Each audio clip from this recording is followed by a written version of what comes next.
This is a cool thing. Thanks. My parents made it. It Nice. has a light on it and everything. Very sick. My mom does crafts and my dad likes lights, so Sick. perfect. All right, welcome back to We Should Jam Sometimes. Got Charles, and I already fucking forgot it, dude. So Ondrovcik. there we go. There we go. You said you're gonna get it changed. Do you have an idea for what you want to get it changed to? Something that sounds good. You know, Yeah. something memorable because Yeah, like something it's a lot easier. and it's spelt really weird too. Like you'd Yeah. think it would be ICK, but it's Yeah. CIK. Yeah. So like everyone's like, I know you from the internet. Like, what's your last Yeah. name? You know, like it's always weird. It is But, like I guess standout, like just reading it. But then if Yeah, somebody has to yeah. pronounce it, it's like what the fuck. But Yeah, yeah, it's then you nuts. won't have to explain it anymore. crazy last name. Yeah, there you go. I always have issues with like I guess it's just the way I talk. Anytime I say my name's Caleb, everybody hears it as Kalo. And Really? and I don't Kalo, get that's it. kind of a yeah. sick name. I though. know it might be like my rap name if I ever choose to like, go down Kalo. that path. Yeah. All right. Well, thanks for coming in. This would Yeah, be of cool. course, man. So I was thinking we'd just like kind of start at the beginning. I mean, you're still like a pretty young dude, but you've done Sure. a lot already. Were you 18? About to be in November. About to be 18? Yeah, Fuck, yeah. dude. Jesus Christ. Okay. So let's like just start with like if you want to talk about Legal Kill for a bit and maybe Sure, just like the sure, start of that kind of Yep. start of your journey to where we are now. So it started obviously as like a high school thing. You guys Yeah. won the Jack Richardson Battle of the Bands thing, right? Yeah, that was Yeah. sort of like right after some people discovered sort of what we were doing. Right. It was myself, Talon Pryor, and Tyler Woods Yeah. originally. We met Tyler on a Facebook post, which is Nice. kind of hilarious because Yeah. we're all so tight with him now. Yeah. But yeah, Talon and I would get together and jam.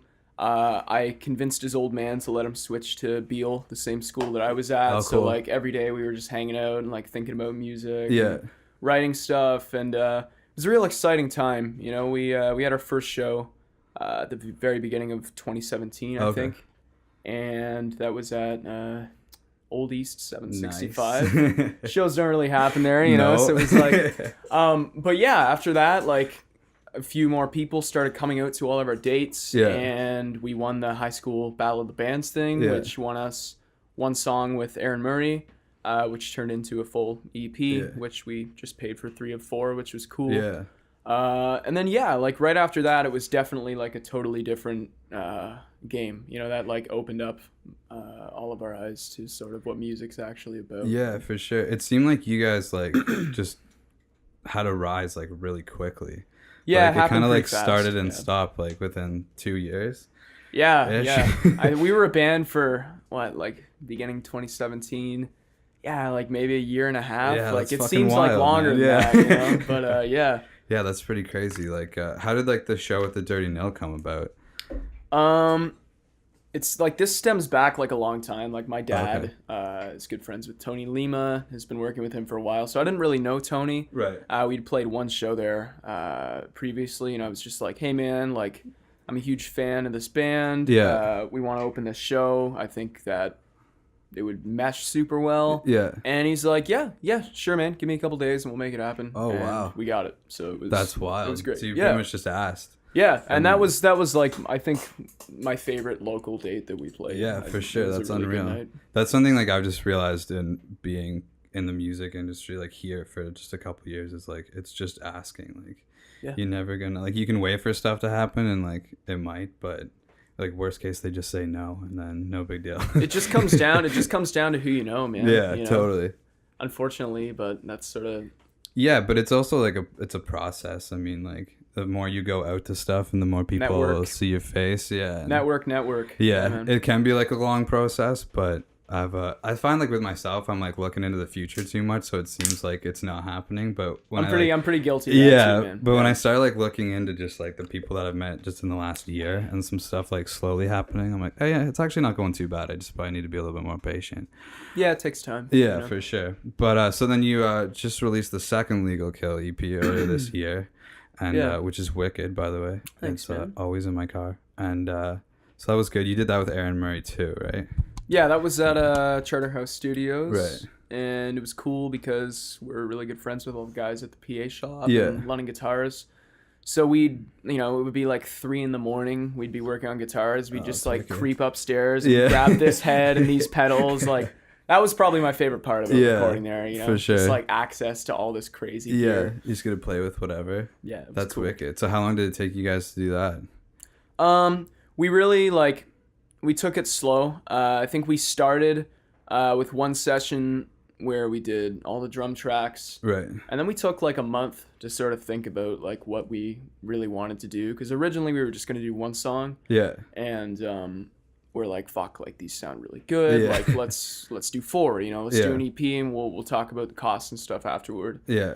So yeah, like we took some time to sort of think about like, okay, like how do we want this to sound? What do we want it to sound like? Right. And then we went back in and did bass in a couple of days. At that point, Craig had joined the band. Yeah. And it was like maybe 4 or 5 months. Right on. Like we really took our time with it. Yeah. So Craig joined like when you were like starting recording already? He joined like pre-production phase of Right. Volume 2. Okay, cool. So Talon was playing bass for us when we recorded the drums, which was in like October. Right. And then maybe like December we hopped back, and then at that point Craig had played his first show with us. Yeah, so. Yeah. Cool. So what was like kind of the difference, if any, like between Craig being in the band and Talon being in the band? Talon's more of a like he's got this crazy right hand. Yeah. And he just like he plays his bass like it's a guitar. Right. And like Talon's like a really, really talented guy, right? Yeah. Like he got the gig with Cherry Pools, Yeah. and that's sort of what spawned Craig joining our band. Yeah. But the biggest change, I'd say, was having a guy that can sing like Craig and sing as high as Craig. Right. 'Cause, as soon as we had these two voices to mix and write harmonies with, it was like a totally different game. Yeah. Really opens it up like songwriting wise, what you can do. Yeah. I was like, Craig was like the obvious choice Right. as soon as I found out that Talon was off to join Cherry Pools. Right. So. Were you guys friends with Craig already, or was it just like you knew who he was? We were pretty tight with him. Yeah. I actually played in like my first band ever with Craig, and so did Talon. He was like 19 and we were like 14. Right. So like bless his heart for playing shows with us. Yeah. But yeah, man, like I knew of Craig for quite a few years, Right. and I knew that he was the shit. Yeah. So he was the obvious choice. Wicked. That's sweet. Did you guys have plans for a third EP or album or anything before Before you decided to call it? Before I left to do the Bearings thing, we wanted to do a 7-inch record. Right. And have like 2-3 songs. Yeah. And that was sort of the idea. We were going to do it at Charterhouse and just, use money from shows, like just the band money and let it recycle. Right. So that was the plan. And then obviously I got asked to do that tour. Mm-hmm. And like, it's a lot of it, like you can't pass something up like that when you're young. Yeah, So definitely. I don't regret doing that. Yeah. So why was it then like, why not just a hiatus from Legal Kill instead of like being like, this is probably it for us? There was a lot of things within that band that we wanted to change slowly, right?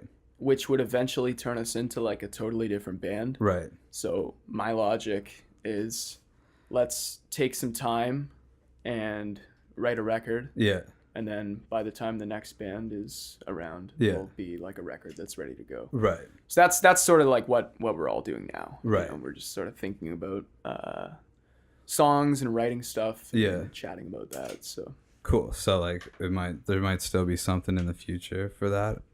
Something similar to Legal Kill, I think. Cool. More of a rock band, right? I think, but something similar for sure. Right on. So then, do you want to talk? You were saying last night that you were like writing your own record. Is that like a solo thing, or is that like what you're talking about right now? That's what I'm talking about right now. Cool. I'm just like trying to get about 10 or 11 songs together, and then I have a band sort of ready. Right. A couple of really good friends of mine. Cool.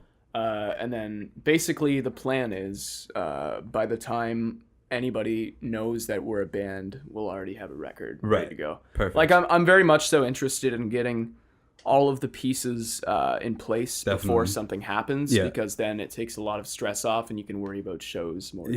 Exactly. So. And you never know like what'll happen. So if you announce something too early, anything could come up that music's might delay crazy that. like that. Man, So, like the places it'll take you. Yeah, definitely. You never know.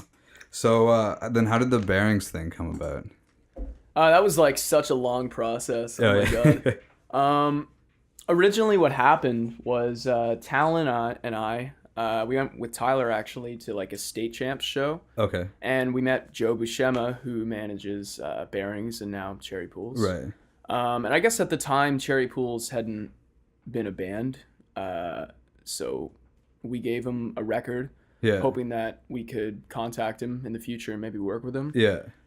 And he called Talon and was like, "Hey man, like I got this band that's gonna be a thing soon." Yeah. So then next thing I know, Talon's like, "Yeah man, I'm going down to Toronto. Like I'm starting to play with these guys. We got this tour booked. Like I gotta pull out." Yeah. So I'm like, "Okay man, that's cool." We had like one last date, which was a show with Heart Attack Kids, I think. Okay, cool. And within like a month and a half, we were playing shows with Craig. Right. So it was like, it's really speedy, right? Yeah. But yeah, the Bearings thing happened the same way. Like Joe obviously knew of me because of Talon. Yeah. And same thing, man. He was talking to the guys, and then they had reached out to me and asked me if I wanted to do this tour. And of course, I was super down. Yeah, so for sure. It was a good time. That's wicked. Was it just Canadian dates or was it? Yeah, it was a month long cross Canada tour with Seaway, and Living with Lions and Lake Pacific. Yeah. I met some fantastic dudes. I bet. Really enjoyed myself, and yeah, man, it was just more of a learning experience than anything. Yeah. And I was really lucky to have done that. That's wicked. Yeah, enjoyed it. And then was the last show in London at the music hall? Yeah, it was cool that it ended off here because I could just go home and sleep. Yeah. I got like really, really sick on like the last week of the tour. Oh shit. Just from like, I think this is gonna sound funny, but what did it to me was like sleeping in the top bunk of the van. All the windows were closed. Yeah. We stopped at an en route. And for whatever reason, there was banana splits available to be purchased there. So I got a fucking banana split at 3 a.m. and I can't even breathe. Yeah. And I just pass out, and then I wake up, and I'm like, oh, man. Like, and it just got worse and worse, like, every day. And it lasted for, like, 2 weeks, you know? Oh, shit. Your body gets, like, run down from treating it like shit on the road. Definitely. You know? So that was funny. That's hilarious. How many times have you played the main stage then? Because you would have been able to do it with the Jack Richardson thing. Yeah, so we did that, and I played there with Bearings. Yeah. So twice. It's wicked. Yeah, we did it with I did MIA, and so we did like Share the Land, like this charity concert. Oh, sweet. In like memory of Jack Richardson, and this year was the first year it was at Music Hall, so it was wicked to play up there. Yeah, it's cool, man. Like, it's definitely playing like bigger rooms like that. Like everything just sounds a lot different. Like I got to experience a couple different venues like that on this tour, and it's a totally different game, man. For sure. You know, you got to be really, really clear and concise about your monitor mix because that's huge if you're not using in-ears. Definitely. But yeah, man, I love playing bigger spaces like that if there's actually people there. Yeah, you know? for sure. Yeah, it's wicked. There was like 500 there for that great show, which was cool. Yeah. I'm sure that Bearing show was probably pretty close to sold out when you guys were there. Yeah, they did like they roped off about 40% of the venue. Right. So they closed off the balconies in the back. Right. Because it was a big show, obviously, like it was a Seaway show, but it wasn't like a 1,700 people. Right. Like, so I think the cap was about 500 or 550, maybe 600 when we played there, and it was pretty full. Like it was a good crowd. Yeah. So what was that like? You guys when you're in Legal Kill, and I was at your second release show, and like the room was packed. Like, how's that just feel when you're that kind of new of a band? You guys are young, and the support is like that wild for you guys. It's definitely like just knowing that a crowd is your crowd is really cool. Yeah. I've played a lot of shows where it's like obviously an opening slot where it's not your crowd, or in a band that you're not in. You know. Yeah. It's just so. It's definitely cool to know that people are there and buying your record and there for you. Like that's got to be one of my favorite things about playing shows. Yeah, definitely. Headliners are tight. Yeah, for sure. So other than the Dirty Nail show, what's a show that stands out for you? Is the best or the worst? Both. Let's do both. Like we played this really cool show in Hamilton. At Doors Pub. It was it was our first Hamilton date. Yeah. And I expected it to be not amazing. Right. And Craig was, saying the same thing. Yeah. And there's like a bar downstairs. Right. Like, have you ever been? I haven't, but we're playing there in October for the first time. So yeah. So it's like you go in and it's like downstairs. It's like a bar and they got tacos and stuff. Yeah. And then you go upstairs and pay at the door to get into the show. Right? Okay, cool. So what happened? There was like no one there, and then as soon as we started playing, like first note, like people just start coming up from downstairs, like 20, 30, which for that room is great. The guys from the Dirty Nil showed up. We hung out with them. Like it was a cool show. Wow. And I thought that we played pretty well too. Yeah. So it was just a good night. Yeah. And obviously like our release shows were cool too. Yeah. The March 9th one was, I think, like the peak. Yeah. We did a show with Palais Royale and Crownlands. Yeah, I was there. Cool. I was at that show too. That was sick because it was like totally not our crowd. Yeah. But everyone was super cool, and we sold a bunch of merch, and we got to meet some cool people. So that was a good one. I think that was probably the best show that we ever played. Yeah, we 100%. played with Crownlands like 2 weeks after that. Oh, sick. And we went second, and so like by the time we got there, like the crowd's starting to come in because it was a Crownlands and the Lazies show. Oh, and sick. So like it was our first Rum Runner show too. So I was like I was stoked, but I didn't like know what was gonna happen like crowd wise for us. But by the time we played, like everybody was there for Crownlands and the Lazy, so I was like, holy fuck! Like the room was like so full. What was there was 2 locals on that show? Yeah, Mirage was playing too, and then us, yeah. So cool. Yeah, it was pretty cool. We when first time we played at Call the Office, it was kind of like a whatever bill that we got on at the like right before the show, a couple days before. So we were like whatever, like didn't really expect anything. And again, like there was a bunch of people there when we played. I think just kind of like it's Who's called the Office. It was like this band Steinbeck's that are from from London, and they're MIA too.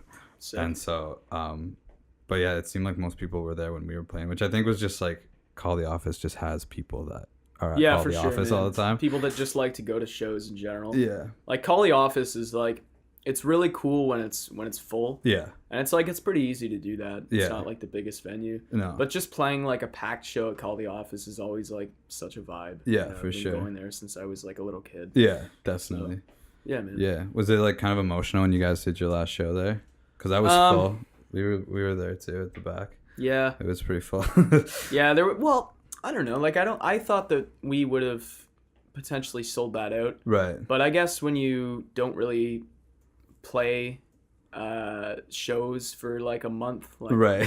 Like it was just very complicated. Yeah. Like the way that everything resolved, sort of. So like it was very spur of the moment. Like, yo, let's do like a headline. Yeah.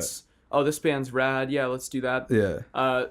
And I didn't expect a huge turnout, but there was maybe a couple hundred people there. Yeah. So it was crazy. It was a good show. A lot of people were saying it was really sad to see us go. Right. But, the next thing that comes is going to be better, I think. I'm stoked for that. So, that'll be wicked. Man. Cool, man. So I was reading like a London Fuse article. I think it was like in promotion of the second EP, and it said in there that you would love to play in a pop punk band. Yeah. So yeah, it was. It's funny how that happened because like a month later, I was. I took an interest in the genre for a while. Right. And there was a couple songs that we had written where you can hear that, I guess. But yeah, I went out, I did it. Like as soon as I started liking it, I went on that tour, you know. And it's cool. I think that I'm just not a pop punk guitarist. Right. You know, like as weird as that sounds, like it's not like what I think I'm best at playing. Right. So yeah, it's definitely like everything's super different, you know? Yeah. Like, does it feel like it's not maybe as much as a challenge for you? Or I it's mean, just like not what you're into playing. There is like some of that, but at the same time, like I feel like I just play better when I'm playing stuff that's like at the top of my like like picking speed and stuff. Like I like to play pretty flashy, so like it's just it was different. Yeah. But you know, you learn a lot from playing in a band that's super different. For sure. It was great. So have you always also been a songwriter, or was that just something that naturally came once you kind of mastered the guitar a little bit? I mean, like when I was really young, like super young, like a little kid, I used to just like jam on my guitar and come up with these little tunes and stuff. But I never really took it super duper seriously. Right. And then once the Legal Kill thing started happening, it's like, well, we can't find a vocalist. Yeah. So I learned how to sing in like 3 months. Yeah. And I started writing a little more seriously. Right. And yeah, that's sort of just how it came about. And now I can't really stop doing it. I really enjoy it. Yeah. So. Yeah. It's do you have any influences specifically for just songwriting? Songwriting? Yeah. I like a lot of like 80s rock bands. Right. And I'm super into like grunge and stuff too. Yeah. So if you sort of like bring those two together for sure and modernize it a little bit, I think that's probably what you'll hear. Yeah, definitely. Yeah, that makes a lot of sense. Yeah. Who are some of your like biggest favorite bands, biggest influences? When Legal Kill first started, I was super into Alice in Chains. Okay. And if you listen to like our first EP, definitely, yeah, it sounds a lot like Alice in Chains. And like vocally, like Lane Staley was my first singer that I thought was really cool. Yeah. But yeah, like lately I've been listening just to a lot of like riff rock. Okay. Just like coming back from this tour, like, you know, when you play that many shows, playing like the same songs every night. Like, it's just good to like jump on to like something different so you don't get stuck playing like the same type of stuff all the time. Right. So like, yeah, I've been listening to a lot of riff rock lately, like a band called Badlands. Okay. That's Jakey Lee, who played with Ozzy. Okay. Ray Gillen, who sang for Sabbath. Eric Singer, who played drums for Kiss. Like it's an 80s blues rock super group. Oh, that's wicked. So that's what I've been like jamming to lately, you know. That's hilarious. Sweet. Did you take lessons for vocals, or you just kind of like sit down and you were gonna figure out how to do it? Yeah, I just sort of started trying to sing, and I was like, okay, if I do this differently and stop smoking cigarettes, and you know, it was just like a big first step. It was actually a really great thing because you sort of learn a lot about what you can do and what you can't do. Yeah, you definitely. know? Like playing a lot of shows back to back. You got to be able to sustain your voice. Yeah, and that's like something that a lot of people I think have a hard time with. So that was like the big thing for me. That's all I wanted to learn how to do. Right. So. Yeah. Are you self-taught guitar too, or? I've had like a few different people that have shown me some stuff. I started with Jeffy B from Bob Noxious. Oh yeah. Just a friend of my dad's, and I was like 8 or 9 maybe. Yeah. So he just showed me like some blues stuff just to like get me stoked about playing guitar, and that was great. Like all my chords, you know, just basic stuff. Yeah. And then once I was starting to take an interest in playing fast, I went to Scott Zarek. Okay.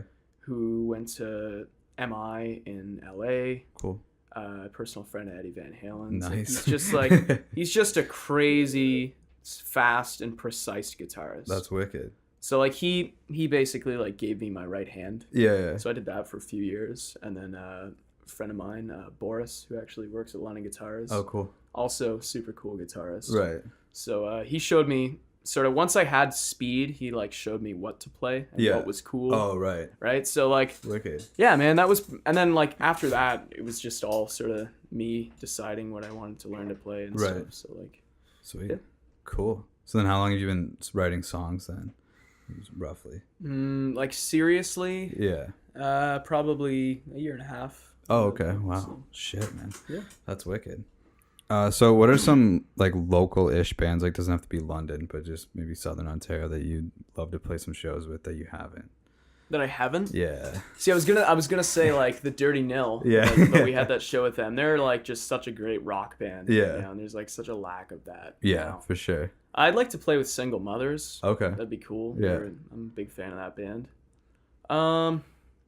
Yeah, there's a lot of really cool bands. But like I think a lot of the bands that we wanted to play with that are like Ontario bands we did. Yeah, right. So it's like, yeah, Crownlands was great to play with. Yeah. They're like those fantastic guys are like dudes. some of the nicest dudes I've ever met. Yeah. And like Kevin and I just like chatted about gear for a while and stuff. So like that was cool. Yeah. But yeah, they were a great band to play with. The Dirty Nil was a great band to play with. I'm just really like I want to play with rock bands. Right. You know? So it's like there's definitely a shortage of like for sure Southwestern Ontario rock bands. Yeah. You know? Definitely. So like yeah, I don't know, man, just rock and roll bands. Right on. Like, cool. What about some like big bands that like just would be like dreams to open for? Man, that's a hard one. Okay, do they have to be like bands that are like around now, or just no, like, anything.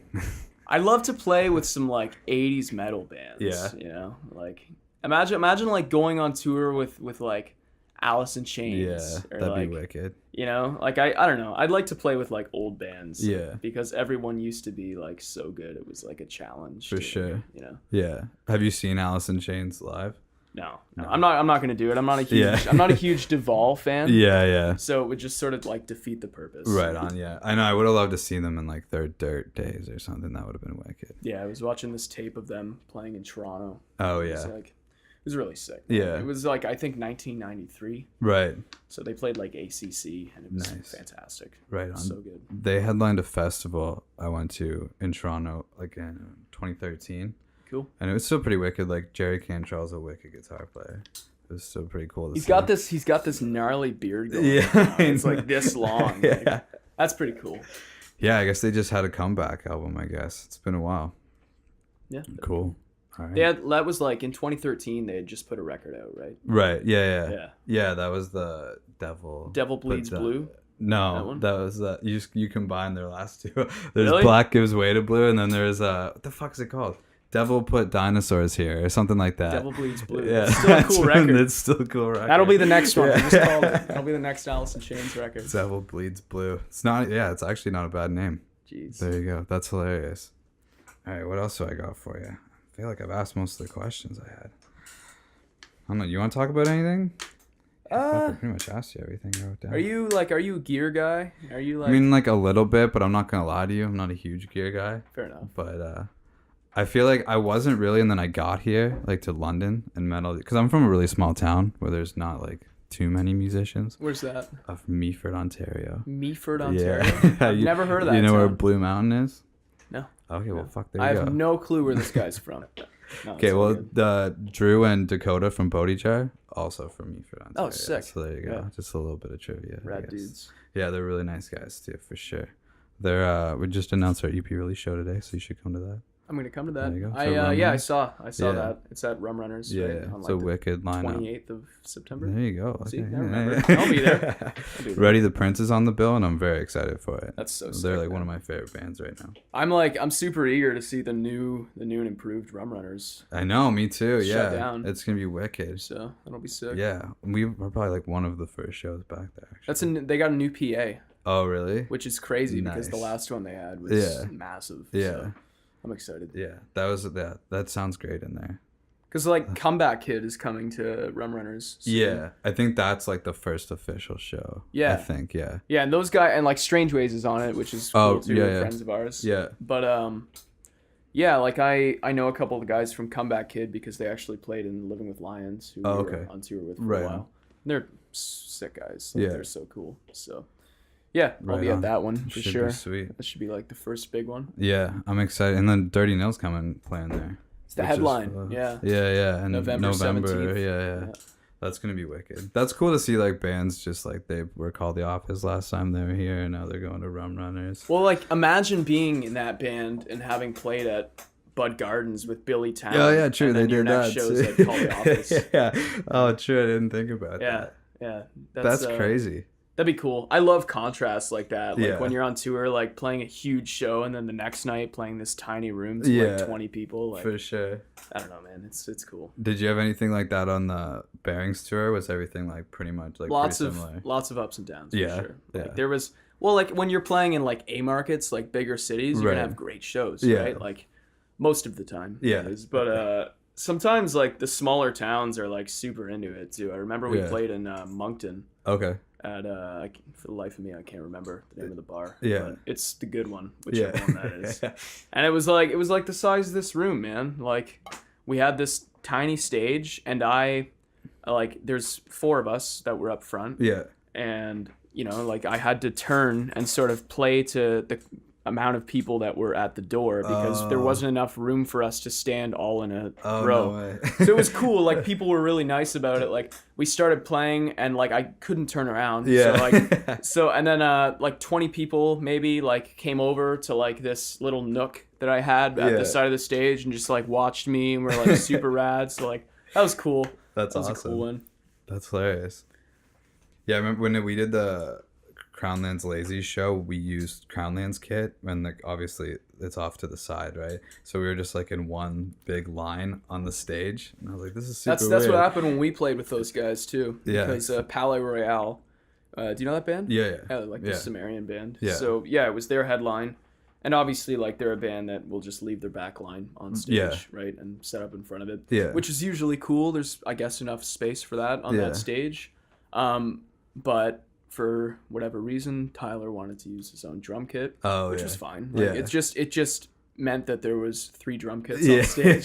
So it was like me, a drum set, Craig, and it's like I can't see the guy. You know? Like it was the craziest show, man. Yeah. But we were so close to the crowd. Yeah. Like there was a couple times where I was able to just like jump in with my guitar, right? You know, because you're like right there, right? So it actually turned out being really sick. Yeah. It was like I don't know, a challenge probably isn't the right word, but it was just kind of funny because I'd like usually would turn around to like look at Drake or whatever when we were playing, and it was just empty drum kit.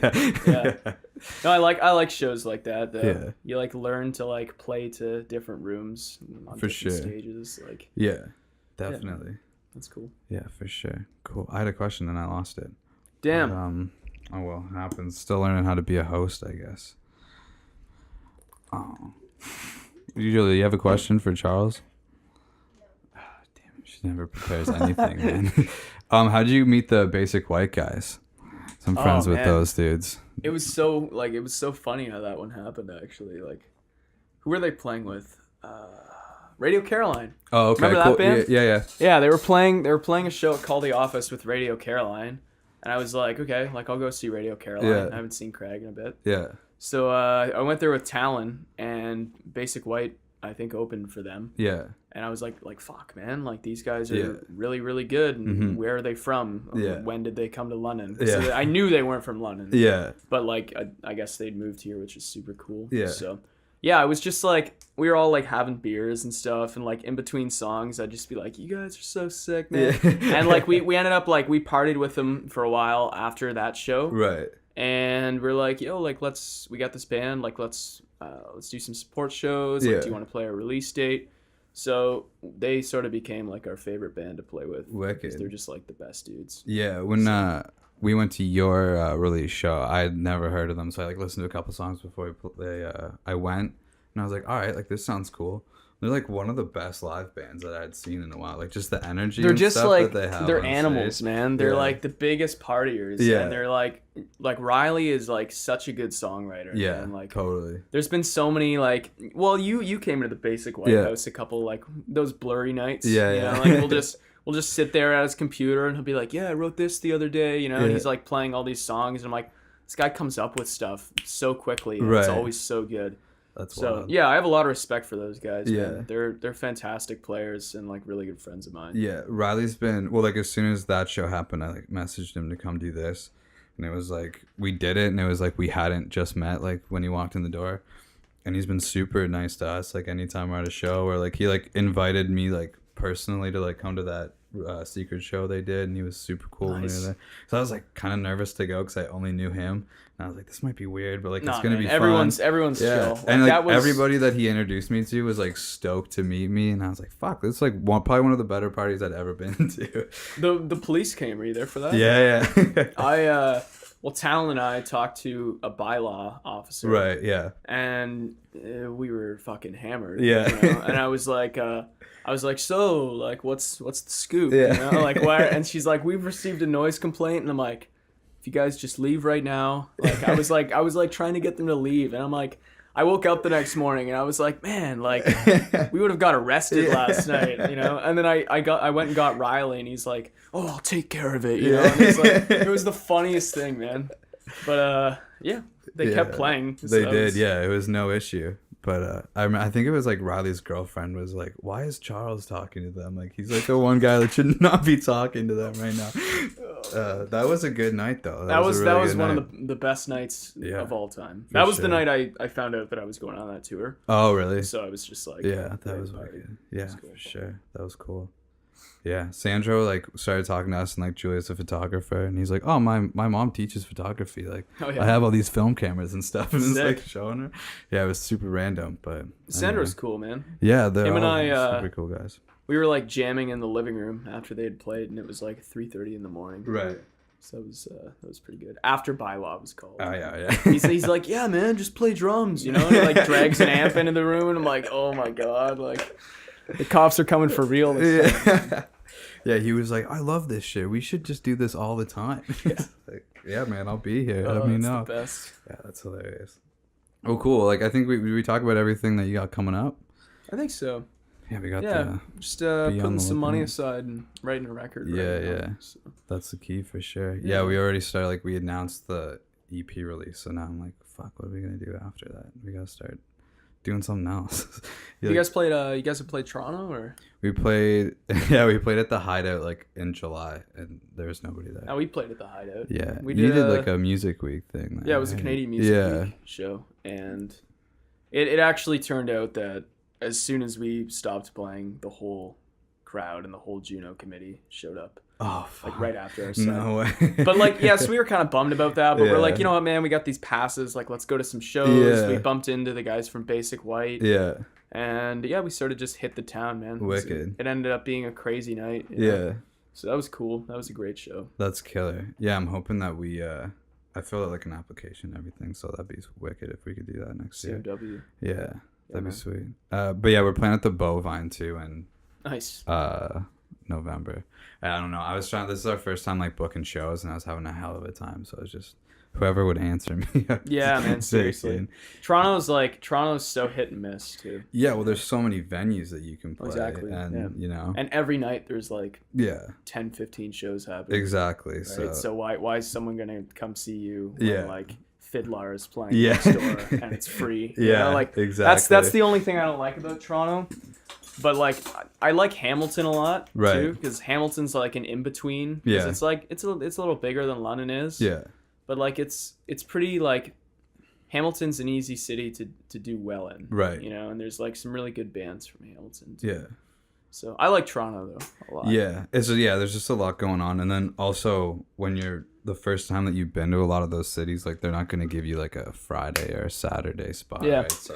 Yeah, you gotta play a lot Monday of, like, nights. Thursdays or like Sunday or something. That's how it works with the Horseshoe. So you start with Mondays. Yeah. The variety show, you know, you're playing like you're a metal band playing with like a acoustic solo country artist. Yeah. You know, it's like those are weird shows, man. But like, I don't know, it'll come with time. Yeah, for sure. Start to, yeah. I've had a few people that I've either like asked to play shows with us elsewhere or like messaged me for like London gigs, because like I guess like London's pretty hard to get into if you're not from here, which I definitely see that.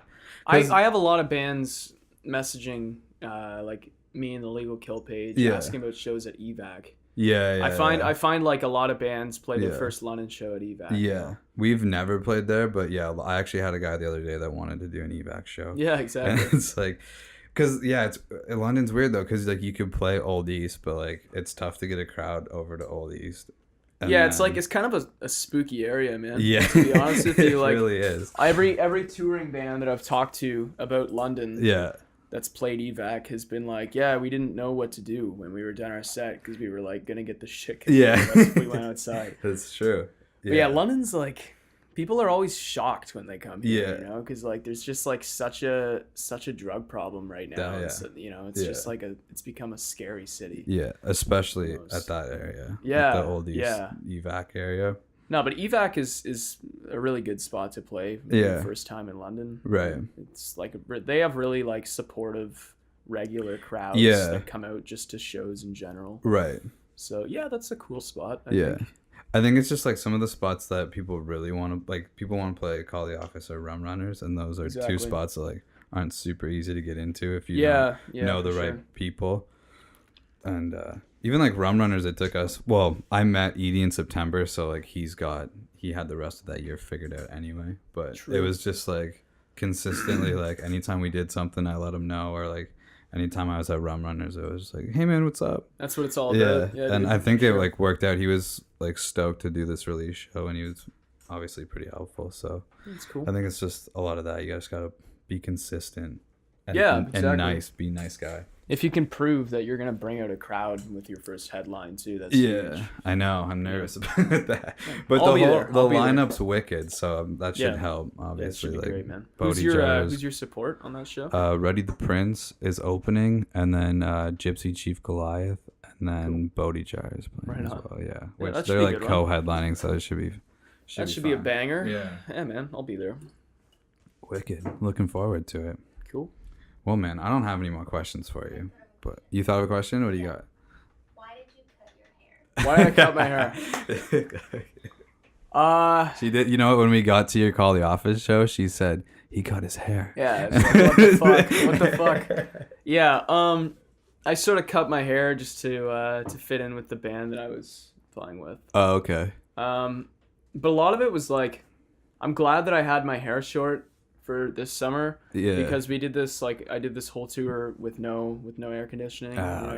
Driving through the desert, it's like 45 degrees. And it's like my hair just would have looked like shit all the time. So it's good that I had it short, you know. I definitely know that vibe. I've been like landscaping all summer, and it's like some days it's questionable. So you got the curls too, right? So it's no good sometimes. Blessing and a curse, man. I know. When you're playing shows though, it looks sweet. It's just all the in-between when it's hot as fuck outside. Is that all you wanted to know?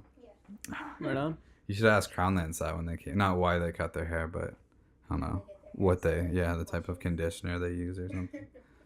I don't know. Kevin's got some locks. Yeah. He's a hairy guy. A hair guy.